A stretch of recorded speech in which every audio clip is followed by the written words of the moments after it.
नमस्कार दोस्तों, मैं के गुप्ता आप सभी व्यूअर्स का अपने इस यूट्यूब चैनल पर हार्दिक स्वागत करता हूं। दोस्तों, आज के इस वीडियो में मैं एसएससी सीजीएल्स मेन एग्ज़ाम 2022 के लिए जो नई एग्ज़ामिनेशन शेड्यूल आया है, जो नया एग्ज़ाम में चेंज हुआ है, उसको आप कैसे अडॉप्ट करेंगे, कैसे समझेंगे, उसे बताने के लिए आज मैं हाजिर हुआ हूँ।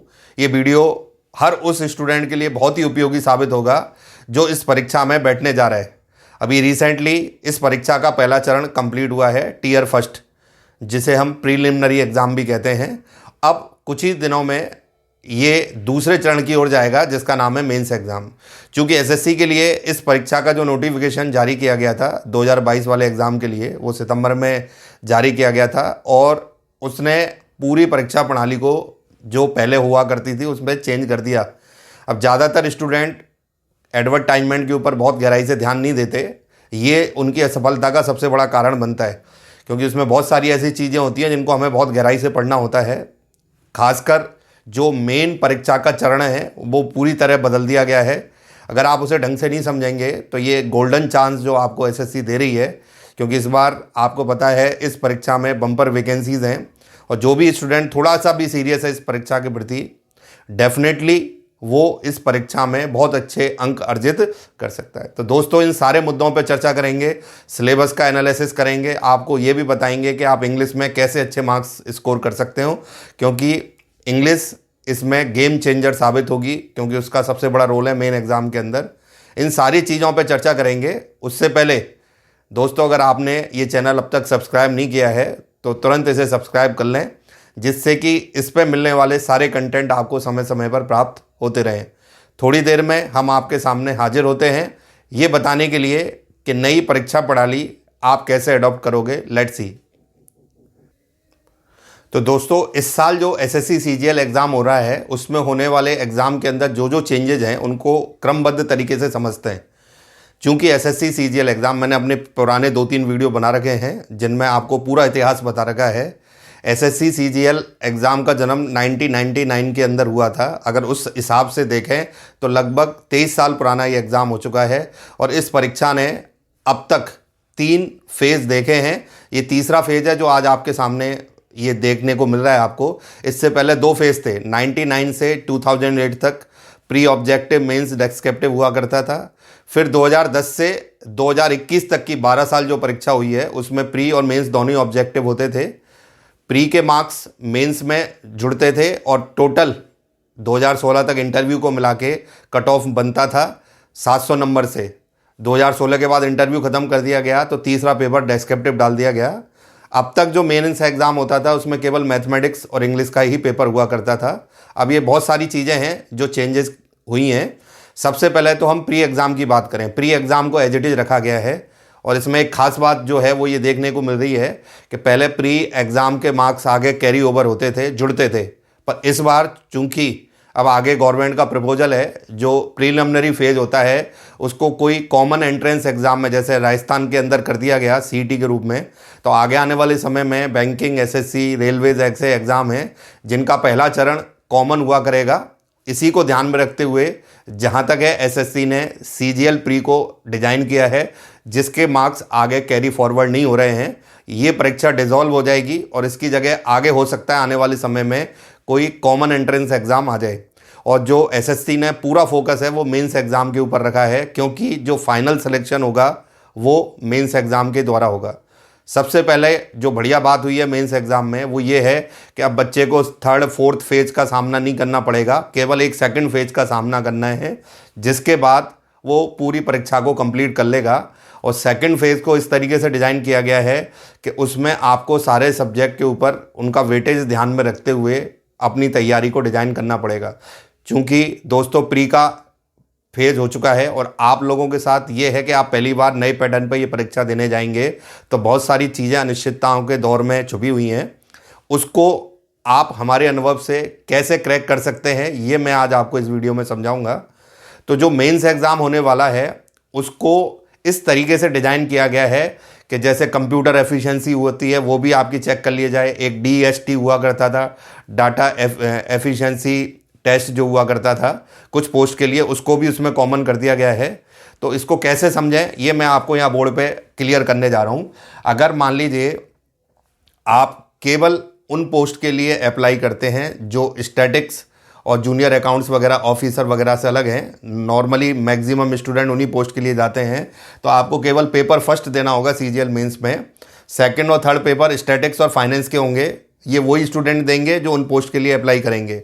मेनली 90 से 95% बच्चे यही पेपर पैटर्न पे जाएंगे। पेपर फर्स्ट को 2 घंटे 15 आवर्स का टोटल टाइम दिया गया है और इसमें 2 सेक्शन बनाए गए हैं। एक तीसरा सेक्शन भी है जो क्वालिफाई है, जिसके ऊपर बाद में चर्चा करेंगे। तो सेक्शन फर्स्ट और सेक्शन सेकंड, और हर सेक्शन के अंदर आपको कंप्रिहेंसिवली 1 घंटे का टाइम मिलेगा। जैसे सेक्शन फर्स्ट है, इसके लिए 60 मिनट मिलेंगे।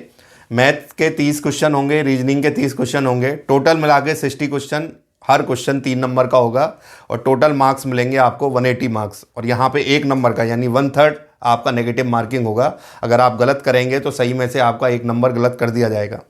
आप जब 1 घंटा इस पर स्पेंड कर लेंगे, देन आफ्टर सेकंड सेक्शन पे आपको लाया जाएगा। इसके लिए भी 1 घंटा मिलेगा आपको, जिसमें इंग्लिश के 45 क्वेश्चन और जीके के 25 क्वेश्चन होंगे। हर क्वेश्चन 3 नंबर का, तो टोटल 210 नंबर। तो इन दोनों का अगर टोटल करें तो 390 नंबर होते हैं, 390। ये ही फाइनल मेरिट बनाने के काम आने वाले हैं। एसएससी ये डिक्लेयर कर चुका है एडवर्टाइजमेंट में कि फाइनल मेरिट इन्हीं से बनेगी। इसमें 15 मिनट का एक कंप्यूटर मॉड्यूल होगा। कंप्यूटर मॉड्यूल मतलब आपकी कंप्यूटर की दक्षता, योग्यता जांची जाएगी कि आप कंप्यूटर की नॉलेज में किस प्रकार के हैं। उसके मार्क्स फाइनल मेरिट में नहीं जुड़ेंगे, पर उसमें क्वालिफाई करना ज़रूरी है, जो एसएससी निर्धारित करेगा हर कैटेगरी के लिए कि आपको कितने मार्क्स अचीव करने। तो दोस्तों, आपका जो मेन फोकस है वो इन 4 सब्जेक्ट में देखना है। और इसमें आप ध्यान से देख रहे हो कि आपका जो विनिंग पॉइंट है वो ये है। पहले भी एसएससी के अंदर इसका बहुत बड़ा स्कोप था, 50% सिलेक्शन में ये योगदान करता था मैथ के साथ, अभी भी वही है। अगर आप टोटल देखें 390 नंबर हो रहे हैं, इसमें लगभग 135 नंबर आपको इंग्लिश प्रोवाइड करेगा। मतलब टोटल का 1/3 सेक्शन आप पूरा किससे कवर कर सकते हैं, इंग्लिश से। अब बात आती है, पहले पेपर होता था 200 क्वेश्चन का और हर क्वेश्चन 1 नंबर का हुआ करता था।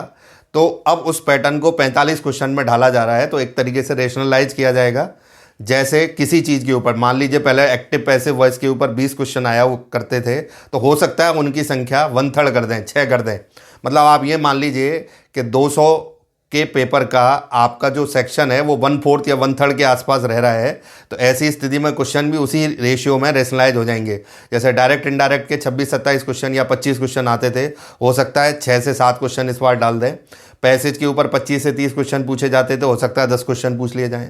वोकैब के ऊपर पहले 30 क्वेश्चन पूछे जाते थे, हो सकता है 8 से 10 क्वेश्चन पूछे जाएं। तो 45 क्वेश्चन में हर मसाला होगा जो पहले हुआ करता था 200 के अंदर, पर उनकी संख्या उसी अनुपात में कम हो जाएगी, वैल्यू बढ़ गई। पहले 200 क्वेश्चन 1 नंबर के होते थे, तब 200 नंबर का होता था। अब एक क्वेश्चन 3 नंबर का है, मतलब अब आप एक क्वेश्चन सही करोगे तो 3 नंबर मिलेंगे। ये आपको पहले के मुकाबले लगभग 3 क्वेश्चन के बराबर मामला पड़ रहा है।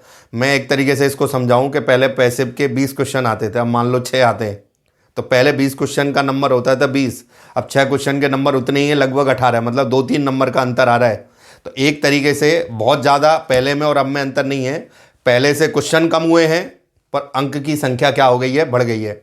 पहले मेंस एग्जाम में रीजनिंग और जीके का कोई स्कोप नहीं हुआ करता था, चूंकि जैसा मैं आपको बता रहा हूँ कि जो फर्स्ट फेज़ है वो सीटी में कन्वर्ट हो जाएगा।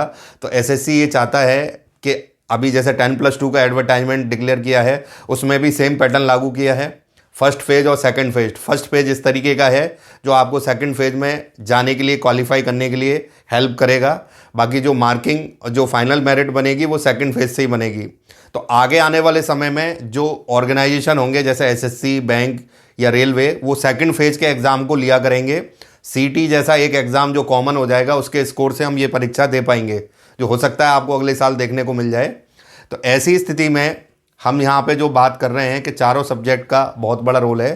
पहले मैथमेटिक्स, रीजनिंग, इंग्लिश और जीके में से जीके और रीजनिंग केवल फर्स्ट पेज पे हुआ करते थे, मेन पेज पे मैथ और इंग्लिश हुआ करते। तो यहाँ पे आपको सारे सब्जेक्ट पे विशेष ध्यान रखना है।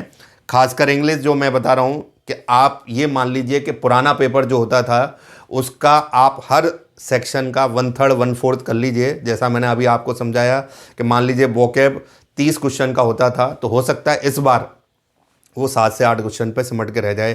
पैसेज 30 क्वेश्चन आते थे तो हो सकता है 10 आ जाएं। सेंटेंस अरेंजमेंट 20 आते थे तो वो 4 से 5 पे क्या कर दें। 45 क्वेश्चन में हर चीज़ मौजूद होगी जो पहले मौजूद हुआ करती थी। स्पॉटिंग एरर के क्वेश्चंस जैसे थे पहले की वैसे मौजूद रहेंगे। तो आप अपनी तैयारी को उसी तरीके से डिज़ाइन करें जैसा मैंने आपको बताया है। और अब आपके पास बहुत बढ़िया मौका है अच्छे नंबर लाने का, क्योंकि 45 क्वेश्चन से आप 135 मार्क्स स्कोर कर सकते हैं। तो मैं आपको यही कहूँगा कि पुराने पेपर को आधार मान के तैयारी कीजिए। पहले भी स्टूडेंट 200 में से 180 190 नंबर तक स्कोर कर चुके हैं। इस बार भी आप 135 में से 130 125 तक नंबर स्कोर इस स्ट्रेटजी को बना के ध्यान में रखते हुए कर सकते हैं। तो मैं आपको यही कहूँगा मैक्सिमम ध्यान दीजिए जिससे कि आप समय पर और अच्छे नंबर से ये परीक्षा पास कर सकें। और दोस्तों ये बहुत गोल्डन चांस है, ऐसा चांस आपको दोबारा मिलने वाला नहीं है।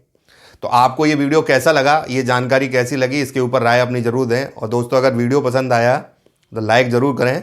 ऐसी ही कुछ महत्वपूर्ण जानकारियों के साथ निकट भविष्य में आपसे मिलेंगे। Thank you very much.